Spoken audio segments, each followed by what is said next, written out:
कहानी का नाम है सुनहरी खिड़कियां। पहले सब्सक्राइब करें फिर सुने। लिटिल मॉली एक छोटे से खूबसूरत शहर में रहती थी। उसका छोटा सा घर पहाड़ के पास एक खूबसूरत नदी के किनारे बना है। वो अपने माता पिता की इकलौती बेटी थी। हालांकि वे बहुत अमीर नहीं थे, फिर भी वे खुशी से रहते थे। उसका घर विशाल पेड़ों और सुंदर पौधों से घिरा हुआ था। यह एक सिंगल बेड वाला घर था जो लकड़ी से बना था। मॉली को अपना घर बहुत पसंद नहीं था। उसे लगा कि घर बहुत छोटा है और बहुत साफ सुथरा नहीं है। छोटी मॉली को पहाड़ से बहुत लगाव था।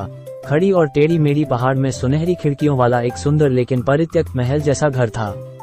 हाँ, चमकती सुनहरी खिड़कियों के कारण उसे पहाड़ की चोटी पर घर पसंद आया।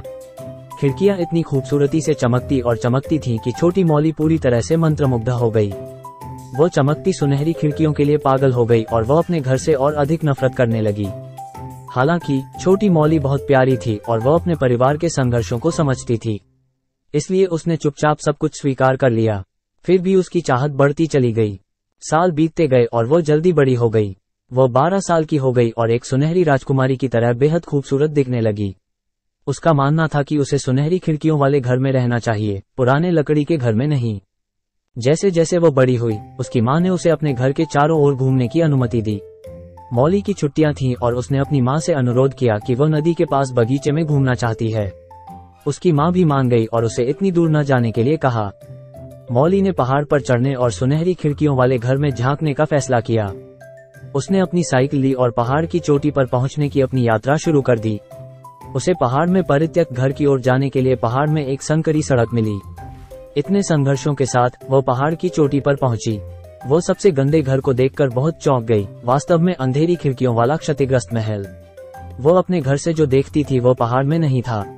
हाँ, उसने पहाड़ की गोद से जो सुनहरी खिड़कियां देखी वे वास्तव में अंधेरी और गंदी खिड़कियों का प्रतिबिंब थीं। वो बहुत परेशान थी और कुछ देर के लिए चुपचाप बैठी रही क्योंकि उसके शब्द खो गए थे। उसकी इच्छा मिट गई। अचानक उसकी नजर अपने घर पर पड़ी। उसमें एक खिड़की सोने की तरह चमक रही थी। उसने महसूस किया कि पानी में परावर्तित होने वाली सूर्य की किरणें खिड़की को चमका देती हैं। सच तो ये था कि वो अपने सपनों के घर में रहती थी, वो घर जिसमें सुंदर सुनहरी खिड़कियां थीं। उसे यह बात बहुत देर से समझ आई। उसने वर्षों से जो सपना देखा था वो दूर हो गया। तो समझ लीजिए कि हर चमकने वाली चीज सोना नहीं होती।